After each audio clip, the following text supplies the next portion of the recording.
Welcome home to USA Global TV and Radio, a place where dreams take flight, with authentic storytelling, diverse perspectives and meaningful conversations, where global stories unite and bridges are built beyond all borders. Discover world-class education, entertainment, hope and inspiration. Together, we're building bridges worldwide. Subscribe to our channel, USA Global TV. Download our app, USA Global TV. Be our guest or join our team. Visit usaglobaltv.com. Thanks to our founder and executive producer, Dr. Jacqueline Kerbeck. Music score by Yeffy Tang from Cloud Road Music. Voiceover artist Mike Porter. Creative direction by Paul Garcia. USA Global TV and Radio, your home for global connection. All rights reserved. This video and its contents are the exclusive property of USA Global TV and Radio. Unauthorized use, duplication or redistribution in any form is strictly prohibited. Welcome to Talking Heads on USA Global TV and Radio, where wisdom meets experience. Join a dynamic lineup of thought leaders, professionals, and changemakers from around the world. Dr. Madeline Chan from the UK, Mariska Dupreya from Australia, red.olaughlin from Texas, USA, Carolyn Heward from the UK, Zunette Lub from Cape Town, South Africa, as they share expert insights, personal journeys, and impactful strategies for success. Talking Heads isn't just a show, it's a global stage for education, collaboration, and inspiration. So elevate your knowledge, expand your perspective, engage in conversations that matter. Streaming globally, empowering locally, this is Talking Heads, only on USA Global TV and Radio.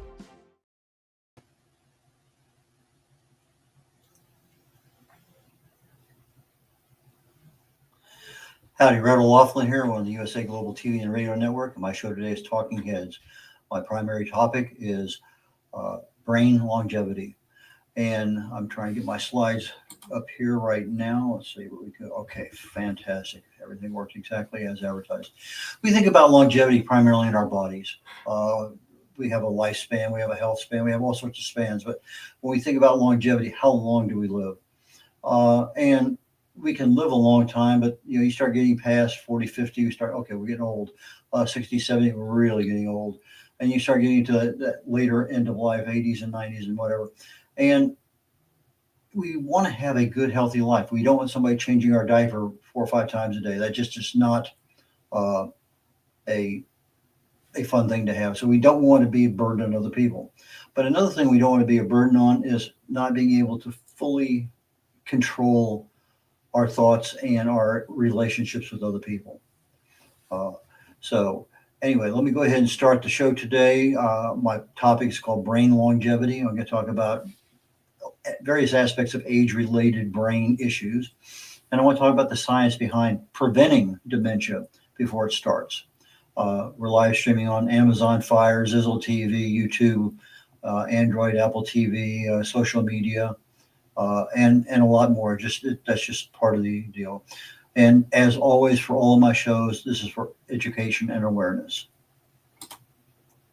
My website is red.olaughlin.com. It's R-E-D like the color, R-Red, Olaughlin, OLAUGHLIN.com. Everything can be found there as far as my blogs and videos and books and everything else. I deleted some slides. That sounds like I need to do something here. What did I do? Okay, I think I have it taken care of, a technical problem on my end. Okay, Brains and Longevity, USA Global TV and Radio was 2 live shows, and the archives are found on there. Just go to USA Global TV or to Jacqueline Kerbeck, and both of those will give you the USA Global TV, and about 62 shows, I think, the last time I heard, on a monthly basis. My website, red.olaughlin.com, also has some archive shows on it. Basically, I consider myself a researcher. I've never been in the medical or pharmaceutical fields. I fell in love with research a long time ago. Chemistry was my #1 passion, has been my entire life. I just never had a chance to practice it until lately. Got my first degree in it. I got a total of 5 different academic degrees, all different topics. a bunch of professional certifications. And my civilian life was primarily in the areas of quality assurance, reliability engineering, and logistics engineering. I spent 31 plus years in the military, retired as a captain. I was a naval aviator, flew in P3s, been to 62 countries, and I got an invitation to participate in the wars in Vietnam and Bosnia. My primary focus is cause and effect relationships. If you treat a cause, generally speaking, you probably make some progress.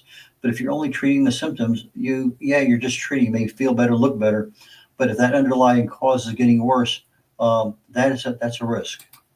On a more personal note, my wife and I have been married 57 years, a couple of kids, 3 grandkids, and 1 great-grandson, almost 2 years of age. We did a lot of shopping for him last week over the Thanksgiving weekend.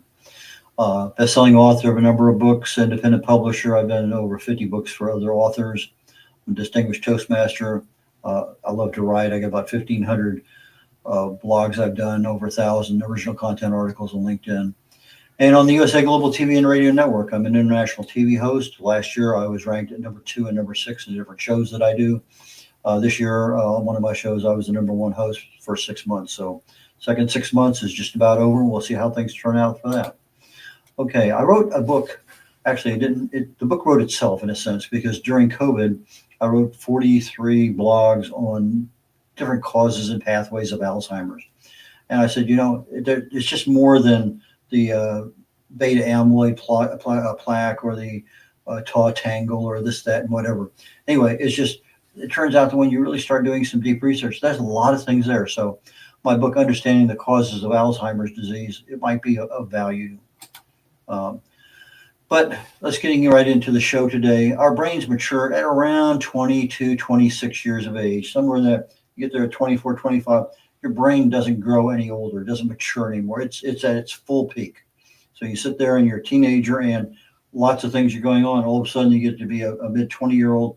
My goodness, how much that person has matured. And it's the fact that the brain is still evolving and that those teenage years are just incredible. Our brains don't grow any older than that, and that's why we have a tendency to always think back in that period of time in our lives. But they are subject to our lifestyle choices and a lot more. So these are the choices we make every single day with regard to sleep and diet and exercise and stress management. And so everything that we do on a daily basis affects our entire body, affects our entire brain. So are there options to consider that we might be able to have some impact to prevent or reduce the risk of dementia or other age-related brain issues? I think absolutely. Let's talk about that today. Dementia under 65 is uncommon. Yes, it does happen. The number 1 cause is degeneration of the frontal and temporal lobes, FTD, the frontal temporal lobe dementia. And these are, to some level, significant genetic contribution in that. But like we've talked about in other shows, genes can be turned on and turned off. And a lot of that has to do with literally your lifestyle choices. You have a gene, it can be turned on for good or turned off for bad. It just depends on how you affect that. But your epigenetics, your environment that you're in, has a lot of contribution to that. Typical symptoms of FTD are, behavioral changes, judgment errors, a little loss of inhibition, some impairment with language, can't come up with the right word when you want to. I can't remember that person's name, that kind of stuff. All that being said, memory loss is not necessarily an initial symptom of FTD. FTD is biology driven, whereas Alzheimer's, that is a memory loss issue, is age driven. 2 different pathways for those kinds of dementia. Some forms of dementia actually start back in your 30s, but you don't see it until your 50s and 60s. Many times the symptoms are actually misdiagnosed. Oh, that guy's stressed out, or she's depressed, or he's had a personality disorder forever. You just deal with it. And so those are things that people see, but they don't realize that may be an underlying symptom of something more critical, brain health. Early onset Alzheimer's, we've heard about that from a number of people. Okay, my niece, my nephew, there are a lot of people that, they're not even 60 and now they're all showing signs of Alzheimer's. They can't remember. So it's an interesting deal, but Alzheimer's, yes, it's age related, but sometimes you get early onset, which is a little bit earlier. It's the second most common. It has rapid progression. It affects your attention and your visuospatial function. That's usually you get lost while driving. You know where you're going, you get there, and then you have no idea how to get home. And then you might walk into a room. Okay, where am I at? What am I doing? Why am I here? And it affects your executive function, your decision-making capability.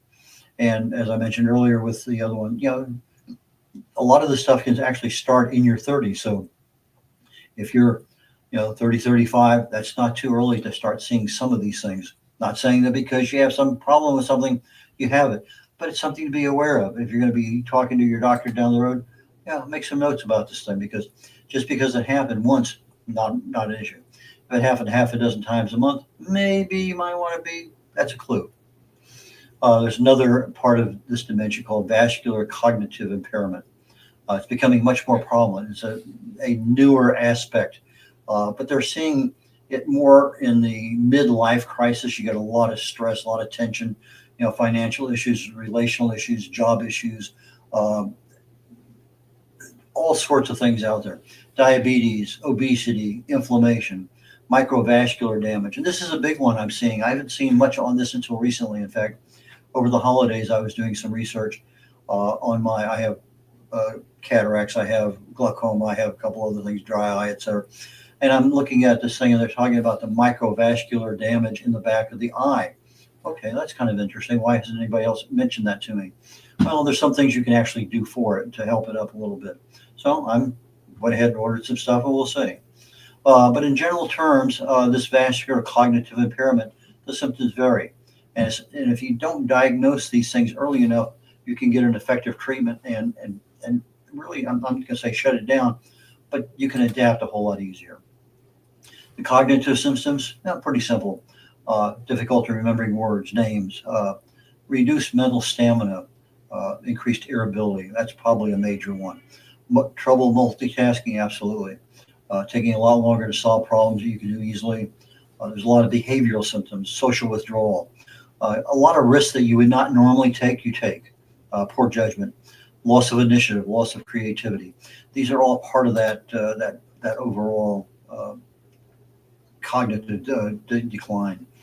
But when you look at brain longevity, there's a lot of different areas that I can look at.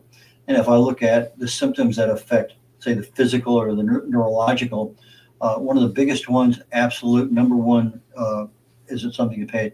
If you have a slower gait and there's not a reason for it, if you have a balance issue, that is not necessarily an Alzheimer's issue.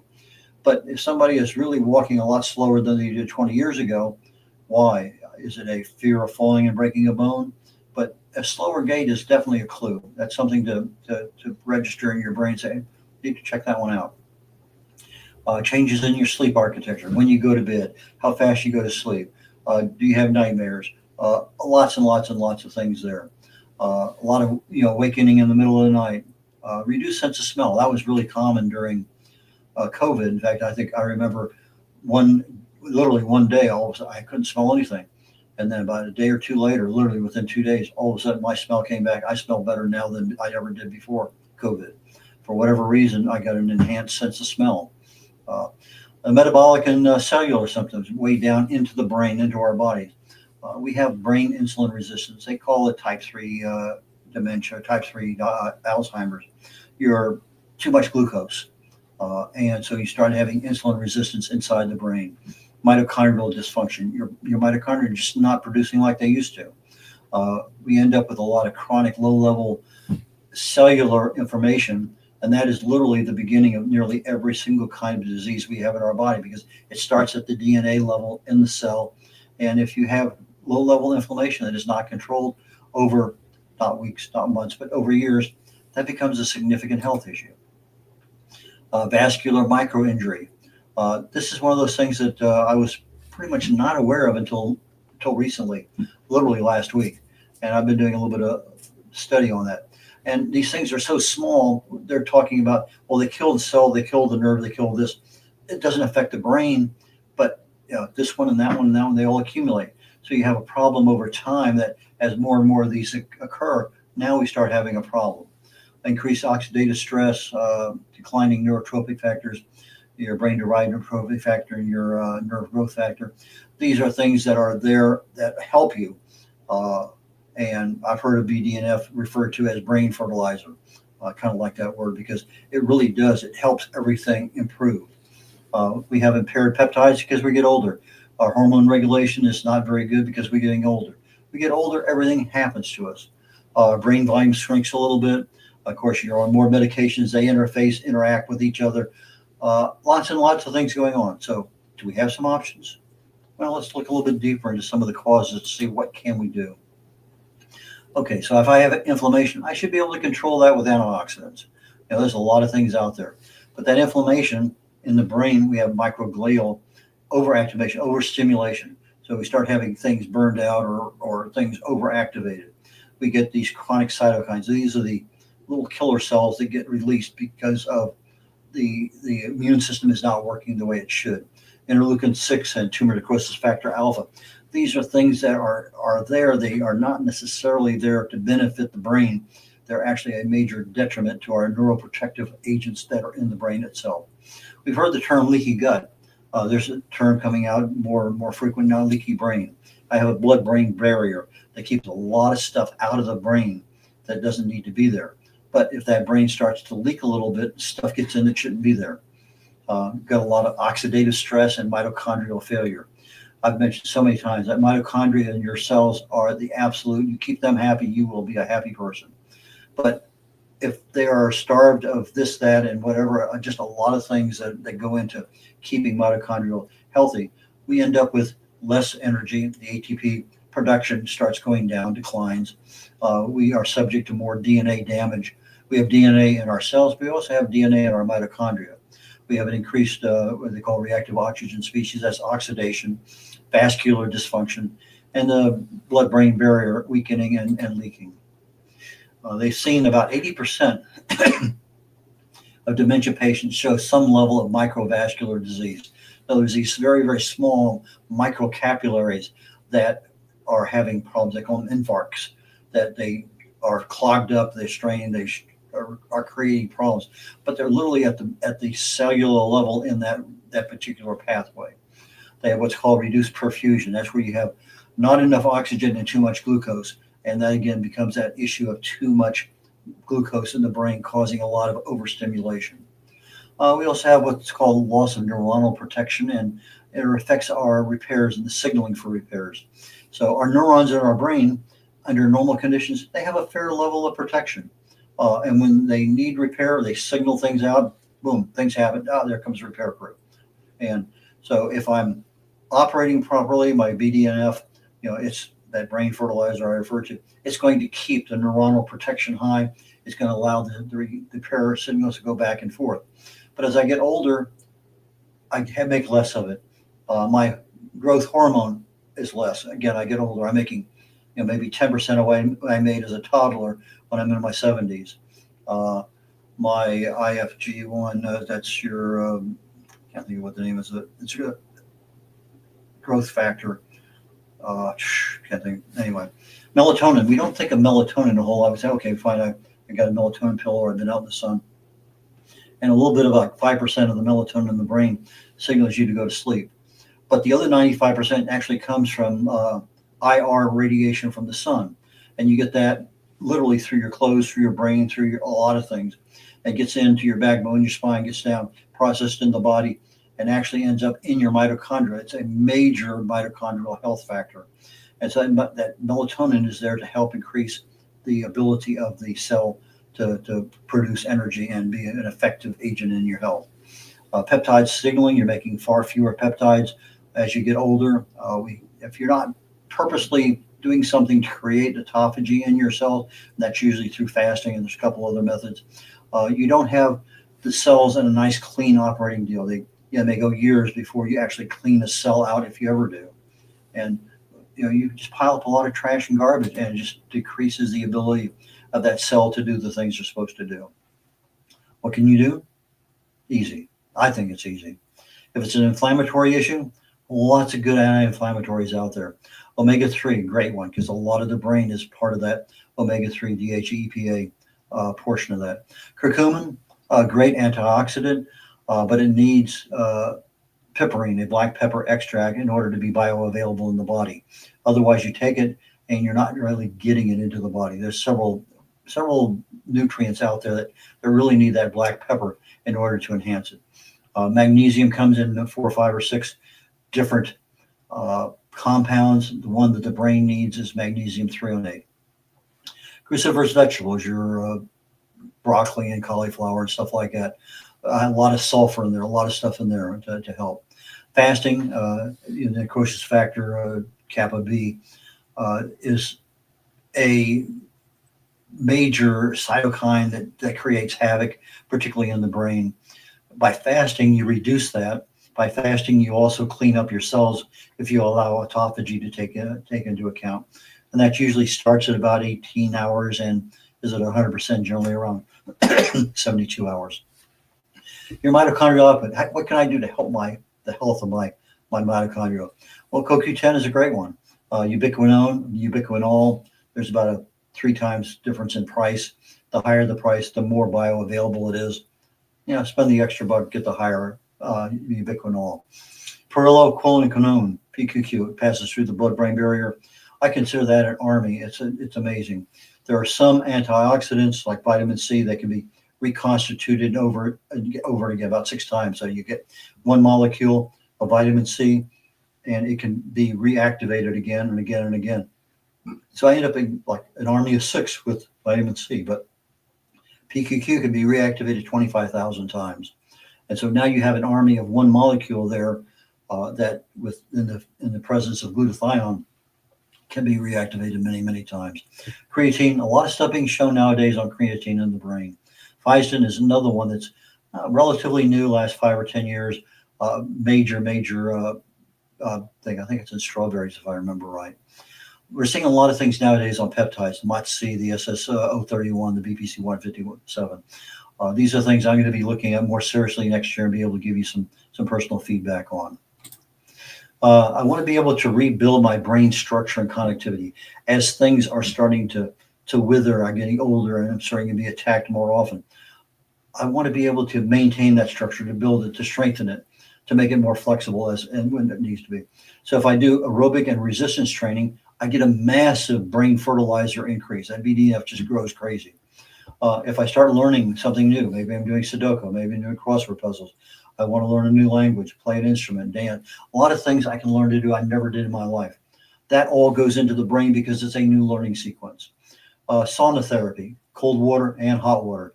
In the hot water or hot sauna, the heat shock proteins, these are induced neuroprotective. In other words, just because I get that heat, these proteins are created and they're very, very beneficial for my brain.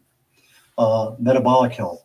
If I want to keep my mitochondria healthy, I need to keep away from the sugar, the starches and things like that. So a low glycemic diet, calorie restriction, intermittent fasting, extended fasting, zone 2 cardio. That's really like 60-70% of your max, but you're still able to exercise and talk. There's 5 or 6 levels of cardio that's out there.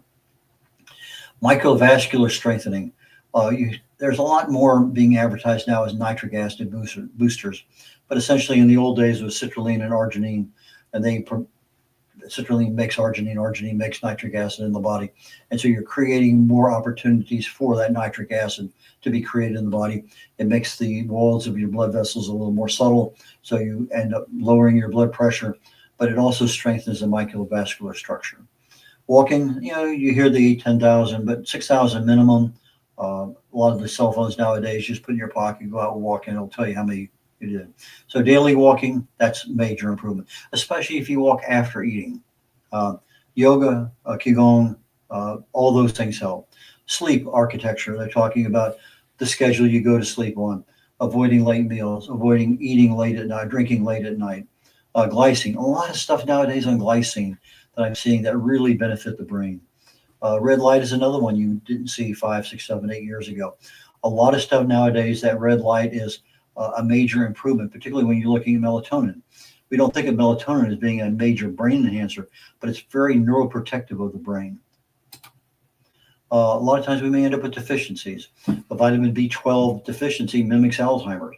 but you take B12 as a pill, take it in your mouth, swallow it, it's generally a cyanocobalamin. That is worthless. It gets eaten up by the stomach acid. You need to put it under your tongue and let it dissolve and get into the bloodstream. Vitamin D3, vitamin K2, zinc, omega-3 are all ones that are critical for brain health. Homocysteine levels, up until a couple of years, I get homocysteine levels checked every year on my annual physical. I did not get it done this year, and I need to get that done through an outside lab. But homocysteine, we generally say that's a heart health. It used to be the gold standard for heart health. But the more I look at homocysteine, it's a major protective agent in the body. If I start getting too much homocysteine, it actually starts killing brain cells. And so there's a certain range you need to be in. You're in that range, that's a sweet spot. That's where you need to be. So it's really important that you have that checked periodically. It's a simple blood test. It's not very expensive. So most of this stuff makes sense. We've been told it many, many times before, maybe not explicitly, but there's just so many things there. So, just do this. It's all under the title of, live a healthy lifestyle, exercise, eat the right stuff, go to sleep at night, boom, boom, boom, boom. But when I started talking about this maybe a month or two back, I gave a session on the hallmarks of aging. What are the 12 different hallmarks to say, I am aging? What are they? I think it's not quite that many for the hallmarks of health. And it surprised me. I'm going to say amazed, because I was not truly aware of my ability to make a choice every day affects not only my health today, but my health in the future, my aging in the future. All of those things are based on the little things I do today. But my lifestyle choices are the primary avenue, the primary road that's going to get me to my brain health and my brain longevity without having to worry about age-related this, that, and whatever. Exercise, another lifestyle choice. They've been shown it reduces dementia risk 30 to 45%. And it increases, we talked about that earlier, it increases that brain fertilizer, BDNF. Improves mitochondrial density in the hippocampus of the brain. You got mitochondria in every cell in your body, just like you have in your heart, in your lungs, everywhere. But you got a lot of mitochondria in your brain. You also have your lymphatic system in your brain, your lymphatic. So it promotes this lymphatic drainage. It clears away the beta alpha amyloid plaque, or actually the protein at this point in time before they become a plaque. Zone 2 cardio, again, an exercise issue. Interval training, resistance training, all of those different things. We get older, we also want to have a little bit more flexibility, a little bit more balance, a little bit more strength. A lot of things go in there. So just because I may be doing a little bit of cardio, I don't want to leave out balance as part of my overall exercise routine. Diet, lifestyle choice. I want to control my insulin resistance. Come down, shut down the total number of carbs that I have. There are goods and bads. I've talked a number of times on what, if you're going to go on a Atkins type or a keto type diet, it has an effect on your bone density, and there are issues you can take. But you have to realize that what it takes to get calcium into the bone is not the same thing as it takes to get calcium out of the bone. You're fighting a double-edged sword there with that one. But you control your insulin resistance, you're going a long ways to have a healthy brain. Lower the chronic inflammation, again, low-level cellular chronic inflammation, 90, 95, nearly 100% of all disease starts that way. You allow the body to be inundated with free radicals. They damage everything 24/7. The immune system can't handle it. It becomes oxidative stress. Now you start having a lot of DNA damage. Now you start having issues with different parts of your body. Anyway, we can reduce and eliminate what's called AGEs, advanced glycation end products. This is the how you prepare your foods. Take a look at a nice barbecue steak. Those black lines on there. Those black lines are actually detrimental to your health. They taste great, but they add, it's like a toxin getting in the body. So I can cook things at lower temperature versus high. That helps. I want to balance my omega-3s with my omega-6s. The standard American diet has, tons more omega-6s than omega-3s. And up to about 4-to-1 ratio, omega-6 to omega-3, probably not too bad. You really like to have a 1-to-1. But if you start getting over a 4-to-1 omega-6 to omega-3 ratio, then you start having an issue with inflammation in the body. And some standard American diets, you might see 20, 30, 40% more omega-6 than omega-3 because we're just not eating enough of the omega-3 foods.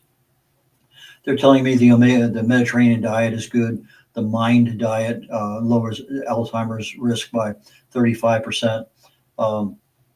I have not been on either one of those two. I've looked at them. I've talked about them in the past. But if I'm looking at brain health, it sort of makes sense.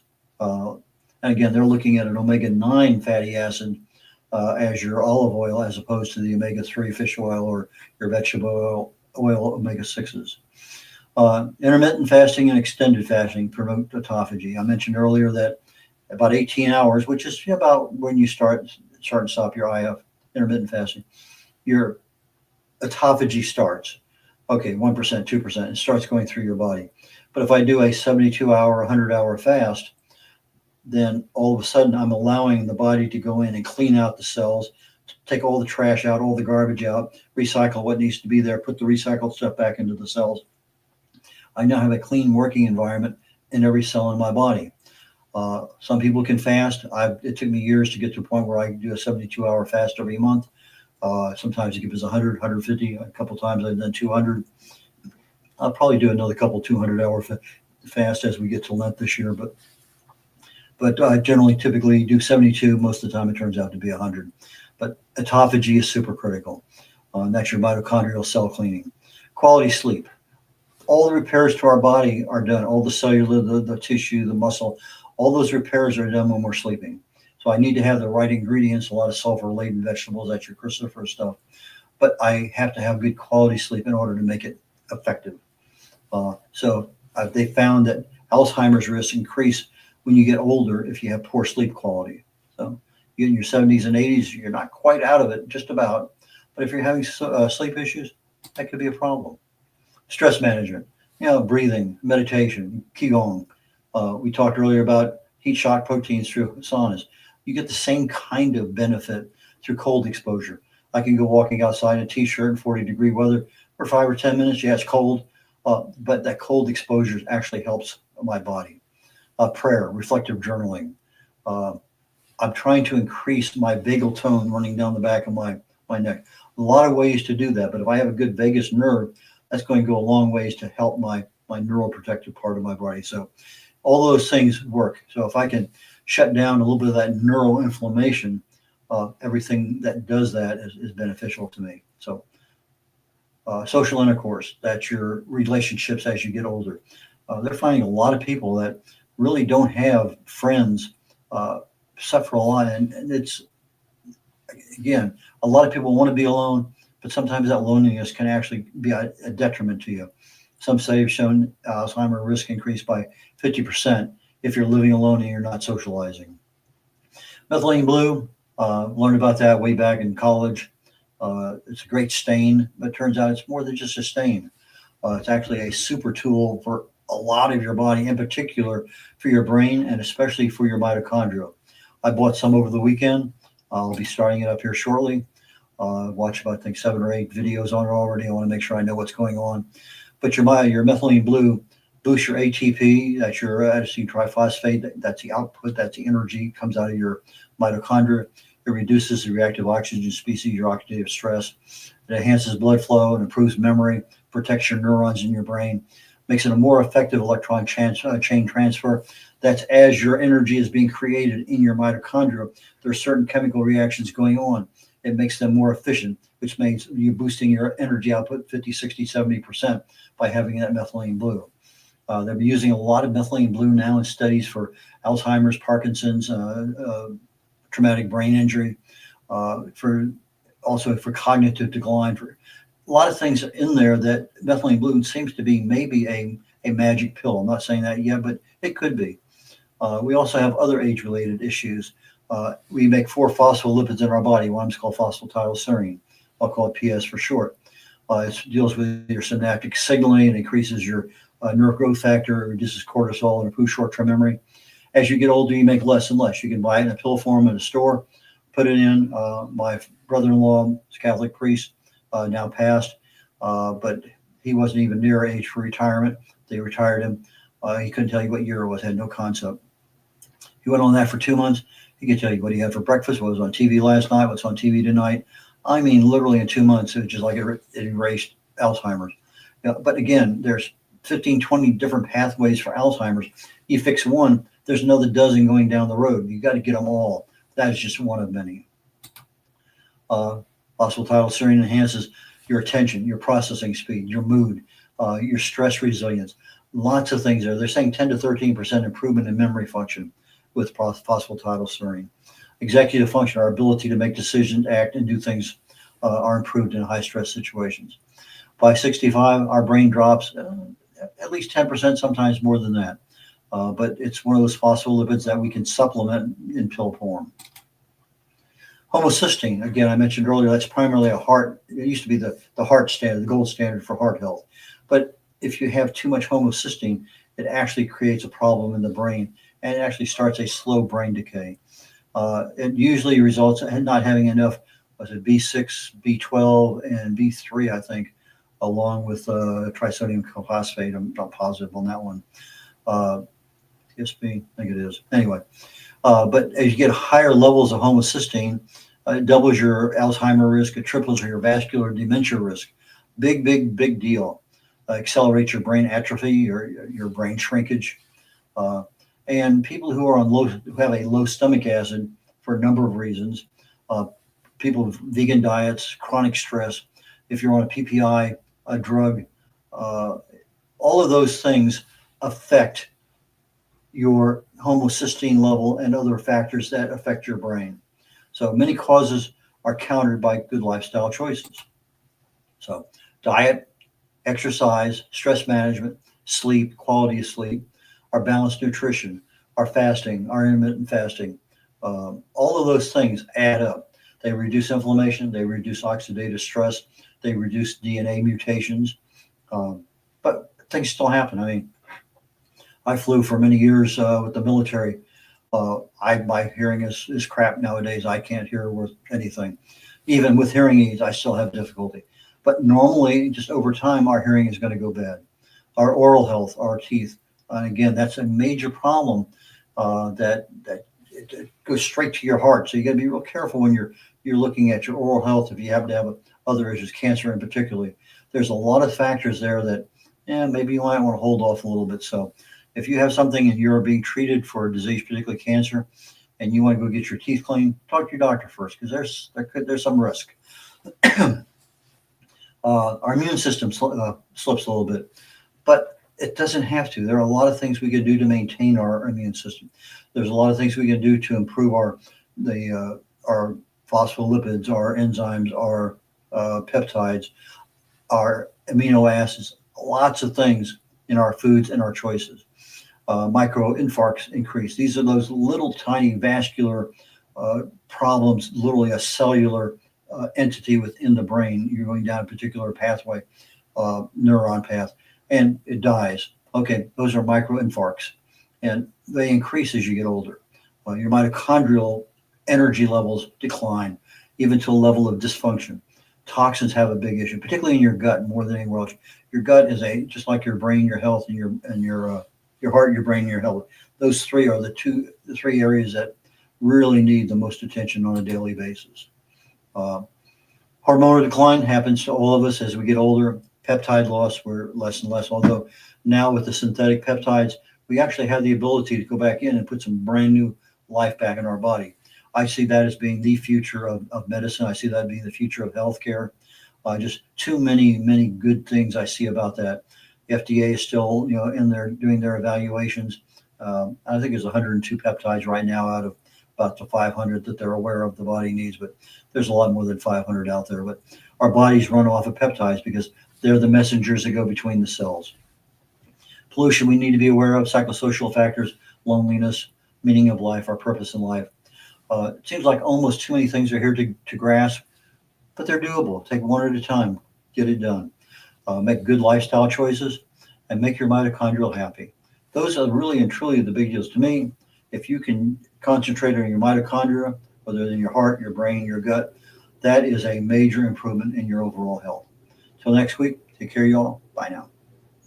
USA Global TV and Radio proudly presents Tracy Cram Perkins, a dementia caregiving survivor teaching how to balance care with peace of mind. #1 resource for dementia caregivers. It's the book Dementia Home Care: How to Prepare Before, During, and After. Over 17,000 copies sold of this must-have guide. And now a testimonial from Tracy Smith. If I was to describe this book to someone who is going through a similar situation, I would underscore how important it is to have some sort of a tool or a guidebook to help you through certain stages. And there's so many, it's such an unknown topic to the average person. And to have this as a reference is essential. It's going to help you get through it personally, as well as help your loved one manage. To learn more, go to tracycramperkins.com. Tracy Cram Perkins is an award-winning author. She's also the host of Dementia Home Care television show. Watch it here on USA Global TV and Radio.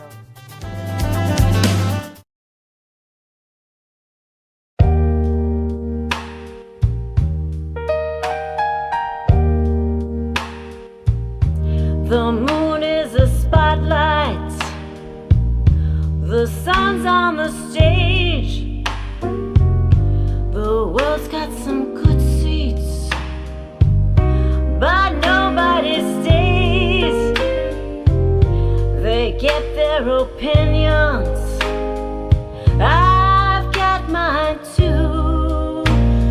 So darling, please listen to what I say. Listen babe now, listen babe now. Listen babe now, listen babe now. Listen babe now, listen babe now.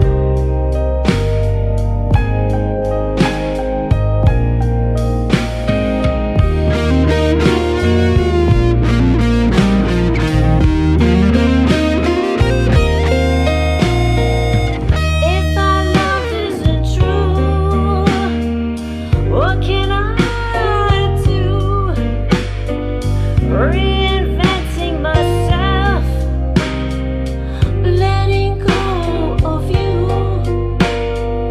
I've got a confession, just a thought or two.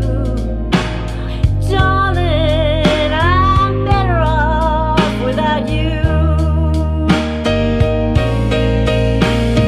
Listen babe now, listen babe now. You got the power. Listen babe now, listen babe now. No need to hide. Listen babe now, listen babe now. Girl on fire.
Thank you, viewers and listeners of USA Global TV and Radio, for joining us today.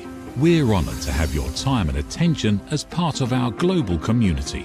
At USA Global TV and Radio, we believe in the power of authentic conversations, meaningful connections, and creating a world of possibilities together. Want to be part of something bigger?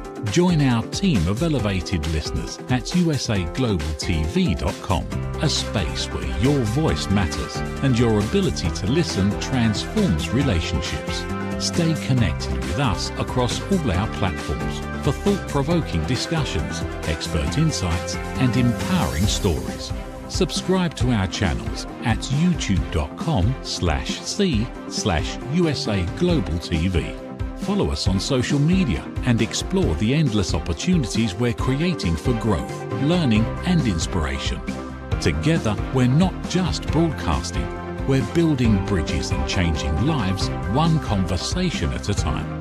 For inquiries, contact us at info@usaglobaltv.com.